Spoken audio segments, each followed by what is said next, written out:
Hello, in this video we will discuss about the action of hormones for milk ejaculation. So what is the action of hormones for milk ejaculation? We will discuss under the physiology of mammary gland, and we will learn also about the anatomical aspect of the mammary gland and what is this.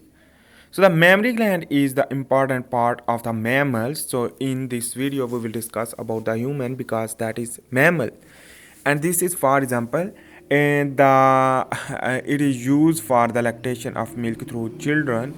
So the sound of child will higher brain center will stimulate to posterior pituitary gland to from the hypothalamus to the release of the oxytocin. The oxytocin is the neuroendocrine hormone which that will target to the mammary gland and for ejaculation ejection of milk, and this is a mechanoreceptor which that stimulate the brain to release more oxytocin for lactation of milk.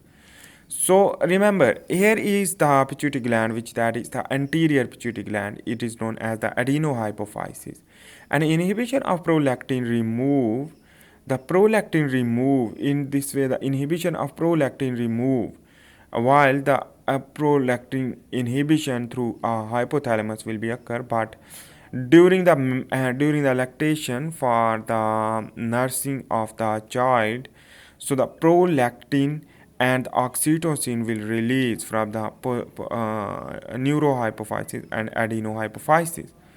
So after the oxytocin basically used for the smooth muscle contraction, while the prolactin is used for the milk ejection. So remember, the oxytocin is used for the smooth muscle contraction for the ejaculation of milk, while the prolactin is used for the milk ejection.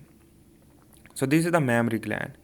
So remember, let's begin to understand the mammary gland, the sagittal section here, which that's contained here is the rib, and this is the lung region, a lining, and in this way, the inside is the inside is the rib, which that is a cross section. So you should understand about that. This is the rib, and the upper part is the pectoralis major muscle and the pectoral fascia.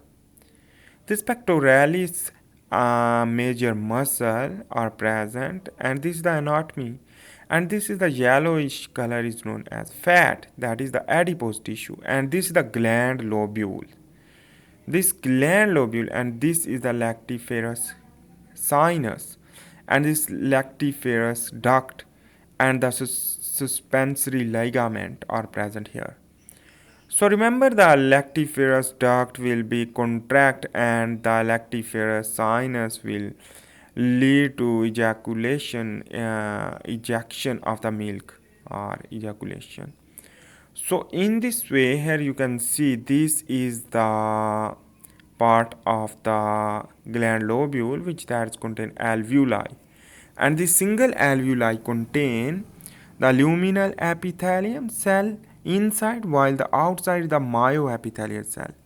While the luminal epithelial cell used for the milk secretion, remember, and the tumor origin is most oxytocin receptor expression high, and basically this is the tumor origin, and the oxytocin receptor expression is variable.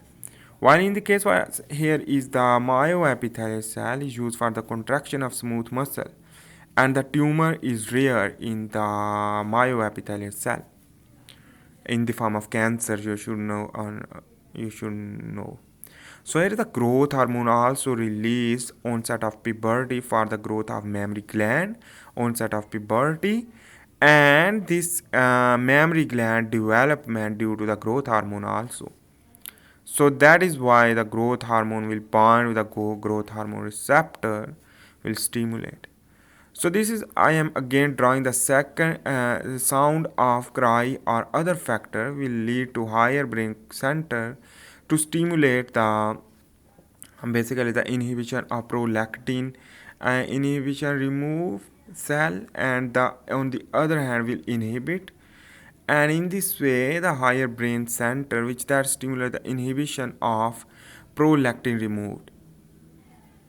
So in this way here you can see this is the oxytocin we release, and the prolactin will also release. So remember, when prolactin will go into the blood circulatory system, so in this way the milk secretion due to the targeting to the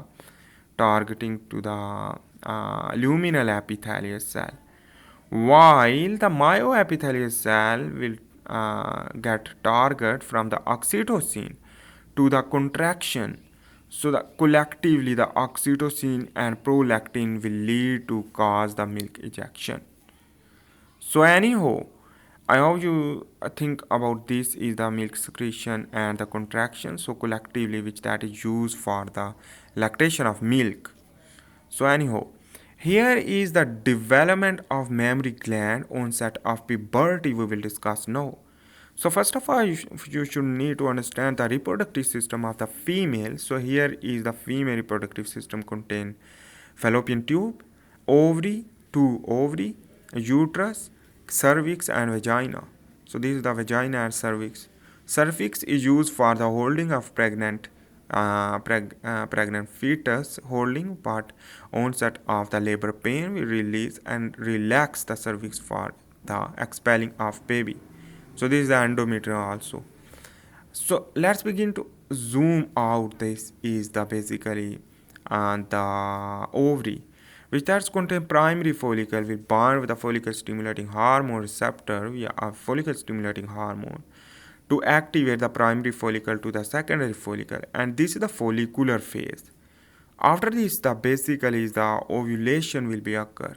This ovulation occur due to the follicle stimulating hormone decrease, so the ovulation will be occur while the egg will release, and the left behind the corpus luteum, which that is the menstrual phase, and in this way the corpus luteum will produce the progesterone, and ovary also produce the estrogen onset of the ovulation.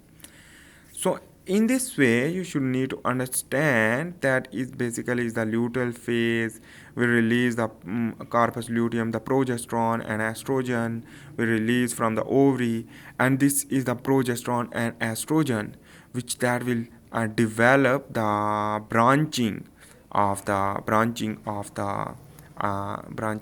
lobule, the branching of the lobule. So remember, this lobules branching will be occur, and the development of mammary gland also. So estrogen will use for the development of mammary gland, and the progesterone used for the branching, onset of the pregnancy. So this is the mechanism for understanding better. You should need to understand. But the dysfunction of the ovary or the dysfunction of the hormonal regulation will cause the female dysfunction for the reproductivity. So in this way, here is the follicle stimulating hormone will not sensitive for the follicle for primary follicle. So in this way, the no menstrual cycle will occur, and this is the hypogonadism in the female. And in this way the ovary will be as many reasons which that will lead to decrease the estrogen and progesterone, and estrogen and progesterone is responsible for the development of the lobule, the development of the mammary gland. So in this way it will not develop because the estrogen and progesterone will be decreased.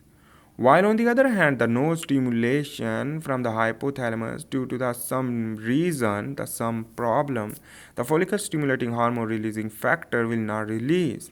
And in this way, the follicle stimulating hormone will decrease due to the inhibition of the stimulation. And in this way, in the blood circulatory system, the decrease of the follicle stimulating hormone will lead to no stimulation of ovary, lead to decrease the progesterone and estrogen, and this is the primary hypogonadism. And this was the basically action of hormones for milk ejaculation, the milk ejection due to the hormone changes. And this was the endocrinology video, and I hope you make sense, and I hope you like this video. Please make sure to subscribe, like and share. Ask the question for answer in the comment below, and give the suggestion for the creating new video about this related to the related to the gynecology. So thanks for watching. Bye. Please make sure to subscribe.